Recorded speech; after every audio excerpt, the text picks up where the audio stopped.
বন্ধু বান্ধৱীসকল, আপোনালোকেও বাৰু ঘৰত থাকি আজৰি সময়ত নিজৰ মোবাইল ফোনটোৰ জৰিয়তে ভাল এটা উপাৰ্জন কৰিব বিচাৰে নেকি?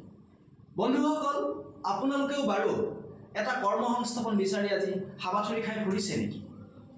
যদি বিচাৰি ফুৰিছে তেন্তে বন্ধুসকল চিন্তা নকৰিব, মই দীপজ্যোতি শইকীয়াই আপোনালোকৰ বাবে লৈ আহিছোঁ এটি সুখৰ বাৰ্তা।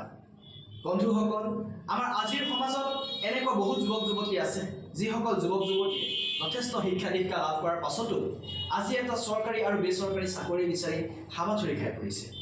বন্ধুসকল, আমাৰ ৰক এভাৰ এডুকেশ্যন ছিষ্টেমে সেইসকল যুৱক যুৱতীৰ কাৰণে লৈ আহিছে এটি সুন্দৰ এডুকেশ্যন ছিষ্টেম, যিটো এডুকেশ্যন ছিষ্টেমৰ জৰিয়তে আপোনালোকে নিজৰ জীৱনটো কেনেকৈ গঢ় দিব আৰু তাৰ লগে লগে আপোনালোকে উপযুক্ত প্ৰশিক্ষণ লৈ এটা সুস্থ আৰু নিৰোগী জীৱন লাভ কৰিব, তাৰ বাবে আমি প্ৰশিক্ষণ প্ৰদান কৰি আহিছোঁ।